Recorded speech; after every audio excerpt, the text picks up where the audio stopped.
have to have a Subaru or Jeep. And we picked Jeep.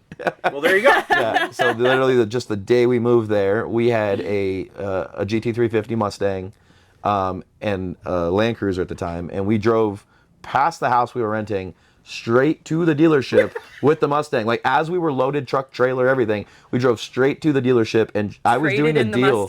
Traded in the Mustang on the Jeep, like and that. Bought the Jeep. And so we started exploring Colorado, and then our off-roading like life and everything began. Our whole Now there are changed. a segment of people that would say, "Well, wait a minute. If you love the great outdoors, why are you bringing these loud vehicles into it?" Because that's what a certain segment of the population would think. Of course, hiking, right? horseback riding, stuff like that. So there's a different. But it's a different lifestyle. Yes. So there's designated. So most of these are old mining roads.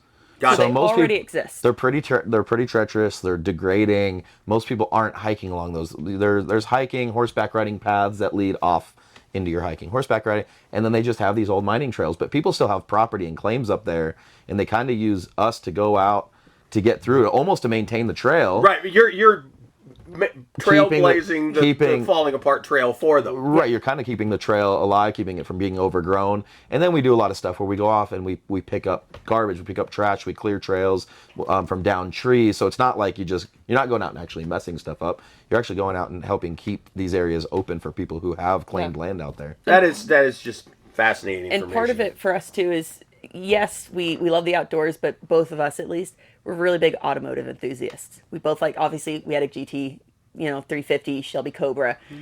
We've got a lot of cars, and Jeeps is just Another outlet thing with for the steering wheel and an engine. Right, Because we have drift cars, we have a Corvette, we have side-by-sides, she has a buggy on 42-inch tires that she does crazier stuff than I do.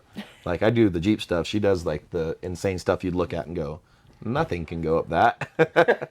All right, so Kevin and Brittany, we're here at the Maris Adventure Park. Obviously, I'm Lou Desmond with MAGLITE. I do the podcast for MAGLITE. And we have this partnership with E3 that we're just really getting going with all of their associations. Yep. And so it's fascinating because this is not my world. All right. And that's one of the things that's great about working with MAGLITE is we have so many different segments of people that use our product. Right. Yep. Whether they're law enforcement or they're search and rescue or they're just a rancher that, he's up before the sun. He's not finishing until the sun's gone down.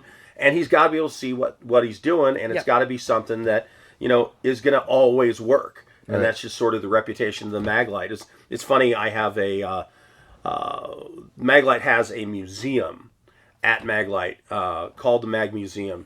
And what has happened over the years is people have sent us MAGLITEs that have been through some sort of trauma. This one went through a wood chipper. This one was in a 4-alarm fire in Chicago and the firefighters had to evacuate.